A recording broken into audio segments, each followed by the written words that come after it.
I stay here. Tēnā koutou katoa. I'm really pleased to be here today with Senator Wong, following our first in-person bilateral meeting. And I'm sure this will be the first of many meetings, and I look forward for us working closely together. Thank you for travelling to Aotearoa, New Zealand for consultations. I know you've had a busy travel program. I hope you'll agree that we had a productive and full meeting, and in fact, there's so much that we can work together on. I appreciated hearing from you about your ambitions for Australian foreign policy, and there can be no doubt that you've hit the ground running. In an increasingly uncertain and risky geostrategic environment, it's really important that we communicate and coordinate across the foreign policy spectrum. As we've set out in our joint statement, having a neighbour who is also a close friend is more essential than ever for the security and well-being of the citizens of both nations. During our consultations, we discussed cooperation and engagement in the Pacific region, in particular the importance of working together to support Pacific partners facing a complex and growing array of challenges, including the impacts of climate change and an increasingly contested strategic environment. Our common goals on the international stage, including our support for the international rules-based order and its institutions, climate change and the responsibility on countries to commit to ambitious climate change action, our responses to Russia's unprovoked and egregious invasion of Ukraine.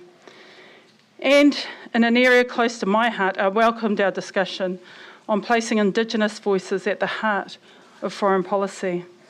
I look forward to further discussions on this and many more issues that are important, sharing our experience, and as we develop and implement an Indigenous foreign policy outlook, I know that we have much to do together.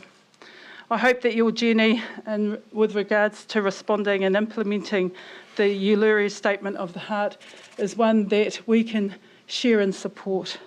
Further details on the breadth of issues Minister Wong and I discussed are set out in our joint statement. Can I invite you now, Minister, to have a call? Thank you very much. Can I thank Foreign Minister Mahuta for hosting me and my delegation here today. It's been a really wonderful opportunity, and you did us a great honour with the formal welcome and the hospitality that you've shown. And I want to say to all of you, obviously we're a new government in Australia. We come with a range of different priorities and objectives, a very different view on climate change to our predecessors, and a very strong focus on the region. We want a strong working relationship, a close working relationship with the Government of New Zealand. And as your Foreign Minister has said, we have such a close friendship between our two nations, and that is part of who we are. It's also essential for the security and well-being of our citizens, even more so in the world in which we stand. We're allies, we're friends, and we're partners in the region and the world that, as the Minister said, is experiencing a much sharper set of challenges. I particularly wanted to emphasise that we see New Zealand as family, and we see our partnership as indispensable. And we know we can always rely on each other. One of the areas I am most grateful that we did engage on was having an Indigenous perspective on foreign policy, and the Foreign Minister brings such a depth of personal wisdom to that. One of the differences between the past and the new Australian government is we're committed to implementing the Uluru Statement from the Heart. We want I want, as Foreign Minister, that to be part of how we talk about ourselves to the world and how we engage with the world, as well as what we do domestically. We discussed many matters. One of them was, of course, the importance of the Pacific Island Forum, the unique role of the forum, and the security architecture associated with the forum. We both welcome the unity of the forum being reinforced and the sustained efforts of all Pacific leaders, of so many Pacific leaders in support of the forum.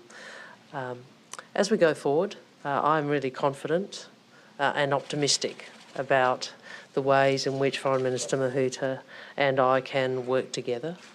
I really appreciated her insights as someone who's been in the jobs longer than I and has a much greater insight into the Pacific.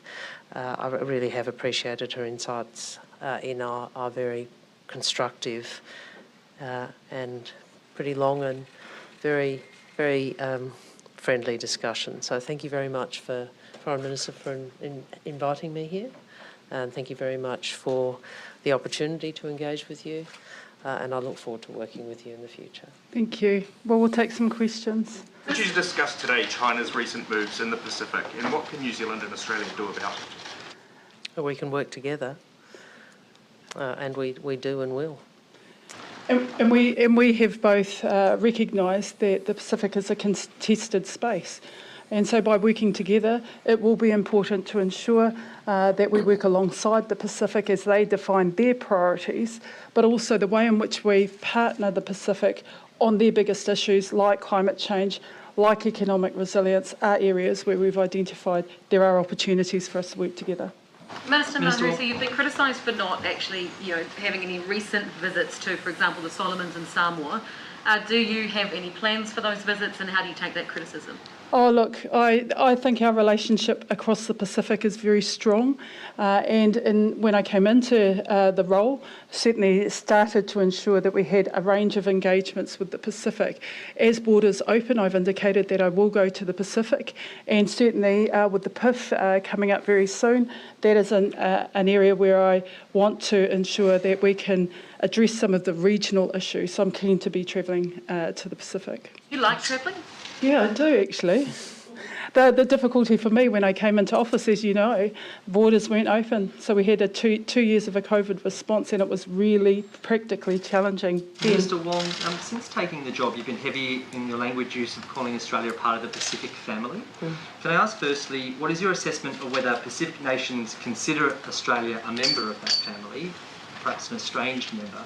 And secondly, do you think we are on the cusp of a remaking of the Pacific security architecture, updating Vikatawa at the next Pacific Island Forum? Well, first, I think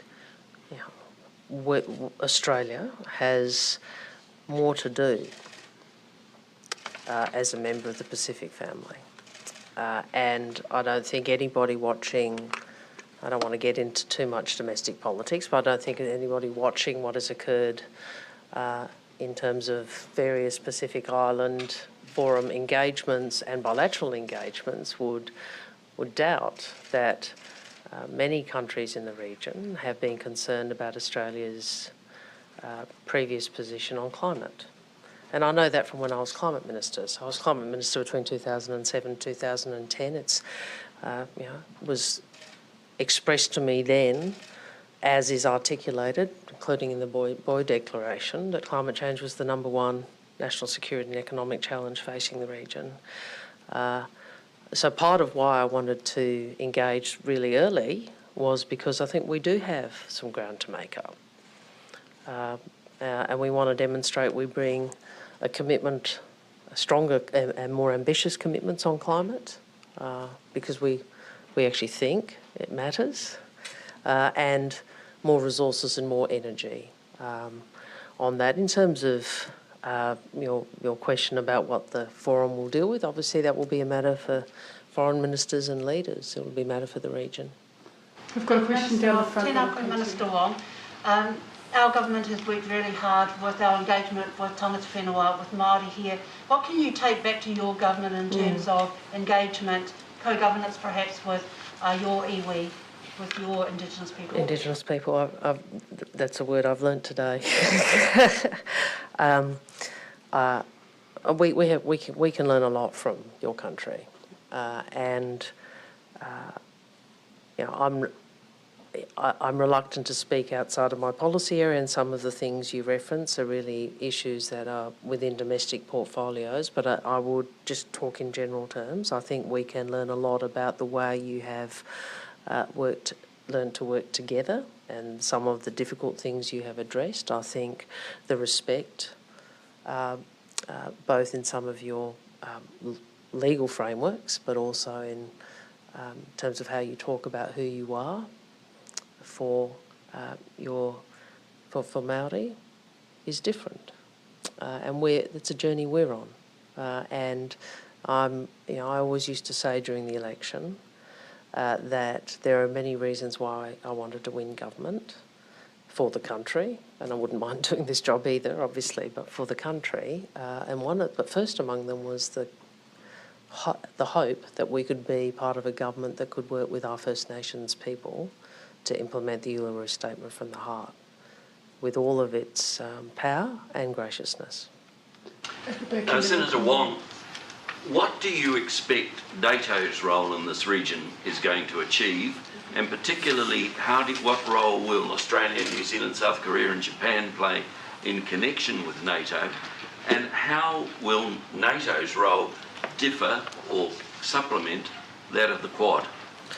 Well, we didn't actually have much discussion about NATO per se, but we did talk a lot more about what we could do in terms of our coordination on the development assistance, climate policy as between our two nations, and certainly could we coordinate better with other development partners. And so, we certainly want to work on that. I think the whole is often greater than the sum of the parts, and I think there's certainly a willingness for us to work together more closely on some of those matters. Sam Thank you. Fati in the front. Senator Wong, following up on what you said about the need for coordination, Australia is in a growing number of groupings, alliances that New Zealand is not, the Quad, AUKUS. What complications does that pose insofar as you may have access to information and arrangements that you possibly can't share as readily with New Zealand as you might like? And how do you resolve that? Would it be helpful for New Zealand to seek associate status if they have roles in any of these? Those are. I'm not here to determine the foreign policy of New Zealand. I'm sure you're quite capable of doing that. I don't see you setting it up as a sort of a binary. I don't agree with that. I mean, I think we went to the Quad meeting, obviously, as one of our first meetings. A few hours after we were sworn in. That's a very important group, particularly at a time of strategic competition. But it works alongside other parts of the regional architecture or other aspects of regional architecture, whether it's ASEAN or the EAS. These are discussions between like-minded partners that work alongside regional architecture, including obviously the Pacific Island Forum, which is of central importance to our two nations. I think we live in a time where we know that there is a lot more contest, I think more competition in the world in which we live. We should be focused on working with others about what we're for. And what we're for is peace, prosperity, stability, and the rules of the road being predictable and applicable to all nations, regardless of their size. Minister, we often receive quite graphic images and footage coming out of detention centres in Australia. Will your government be the one to bring an end to the alleged ill treatment of deportees or detainees and the wider issue of 501 deportees? Well, I think the 501 issue has been discussed between our Prime Ministers and I think Prime Minister Albanese has made some statements about that. We understand the concerns that have been raised and we'll take those into consideration. Te minita, tētai pātai ki a koe, he haetahi o ngā kōrero ngā rautaki rānei kua whakatakotoria e koe kōrero tahi ki tēnei minita, e pāna ki te tino rangatiratanga o ngā iwi take. He tauira kei Wainganui a mātou, kia āta te tiro ki tētahi whāinga nunui, mehe mea ka puia te whakaaro kei roto i Ahitereiria me te minita nei ki te tiakinga manoko o ngā tangata whenua o Aotearoa, te tiro mai, kei a mātou e te hi o ngā tauira. We'll just come to the front here and then I'll move along. Minister Wong, you've spoken about developing an Indigenous foreign policy. What are some things I guess you've learned from Minister Mahuta and New Zealand, and how did you find the kōwhiri this morning and singing of the waiata? I was really moved, actually. Too much of a softie sometimes, clearly. No, it was really moving. It's an act of respect and honour, isn't it? And you feel the power of that. And being welcome to someone's land is, you feel the import of that. What was the first part of your question? First Nations foreign policy, Indigenous foreign policy. Well, look, I think I sort of referenced that in answer to one of your colleagues earlier. I mean, I've explained why we want to. I think it's about who we are. We are a modern, multicultural, diverse nation, and we have the privilege of one of the oldest continuing cultures on Earth, and we should integrate that much more into how we engage with the world and how we talk to and with the world and about ourselves. I think I read a couple of speeches from Foreign Minister Mahuta as preparation for this, where she talked about concepts, Māori concepts that were important to her foreign policy and to your foreign policy. I thought they were extraordinarily powerful. They're not speeches I could give yet around what it is from First Nations heritage that we would want to include. So I suppose one of the things I learned is that is one of the ways in which you can do it, at least to talk about who you are and how that is expressed through your foreign policy, drawing on your heritage in a different way. We'll just come next Minister Wong, how valuable has the face-to-face engagement you've had through your travels in the Pacific been, and what do you hope to achieve visiting the Solomons tomorrow, I believe? Well, I said early on that I wanted to bring new energy and new resources to the Pacific. As I said in answer to one of your colleagues, I think we've got a bit of ground to make up. We recognise that, and it was important for me to get out and listen to people's perspectives and learn from that, but also to talk with them about our renewed ambition on climate, our much more ambitious commitments, and our commitments on labour mobility and Pacific engagement visa and additional development assistance, all of which were part of our election commitments. Just time for a few more questions. Sure. On the Pacific, there appears to have been a de facto division in the past where New Zealand has focused primarily on Polynesian nations, I think Australia, Melanesia, and the United States on Micronesia. Is that approach still fit for purpose? Do you think both countries, this is to either minister, both countries perhaps need to sort of expand and not sort of segment the work as much as has been the case? Yeah, look, in our conversations, we've identified that we need to broaden our collective approach in terms of the relationship across the whole of the Pacific. And we are both agreed that things have changed. As I said earlier, the Pacific is a contested space. We need to work together through regional institutions to support the Pacific and their aspirations. That will require, by and large, a aligned effort, but it also rely on our ability to broaden our relationship. And we've both identified that that is needed now. Things have changed. We're in a new conversation space around where the Pacific priorities must be led from. And it's certainly our view that the Pacific are key to articulating what that looks like. I'll just come to someone who hasn't had a question and then I'll come back. Thank you. Hi, you guys talk a lot about partnership. What does that look like in practical measures? Are we going to see more projects, infrastructure projects together, climate financing together, or is it more just a kind of discussion across the two countries? Oh no, it's action. And as I said earlier, when Minister Wong came into her role, some early signals were very much welcomed from New Zealand in relation to climate change. But let's be really clear, our response to climate change must be a global one, and what we do together in the region alongside other partners who are committing to climate change impacts that can benefit the Pacific will be a natural area where we can work in partnership, again, alongside the Pacific. I'll come over here. To Minister Wong, is Australia fully committed to ongoing funding for the Nauru Regional Processing Centre, given its importance to Nauru and its budget, and sort of expanding out? Is it a goal of Australia and New Zealand foreign policy to work together to support Pacific economies to avoid an over-reliance or an indebtedness on China? So you ask questions with lots of bits to them.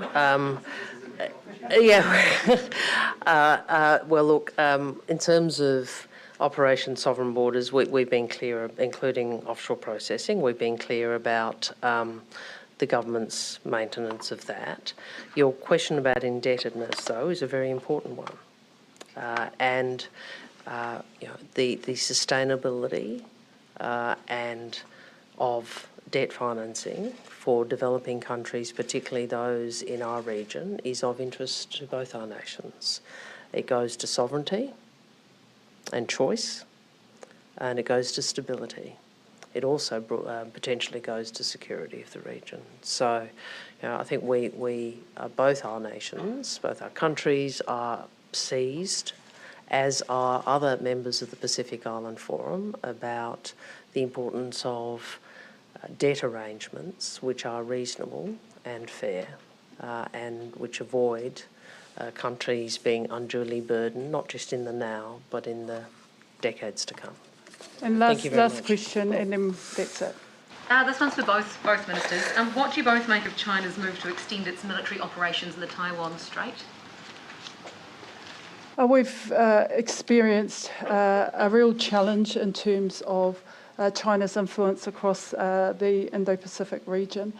Can I just say that in the latest readout of my meeting with Foreign Minister Wong I reflected our views in that area, that we want greater stability and peace to be the priority, and that will be very important, and we'll commit ourselves to ensuring that that remains the message and the focus in the Taiwan Strait. Yeah, and our long-standing position is very clear. We support the status quo, and we would urge there be no unilateral changes which would disrupt the status quo in relation to the status of Taiwan. Thank you. Thank you for your time. Kia ora.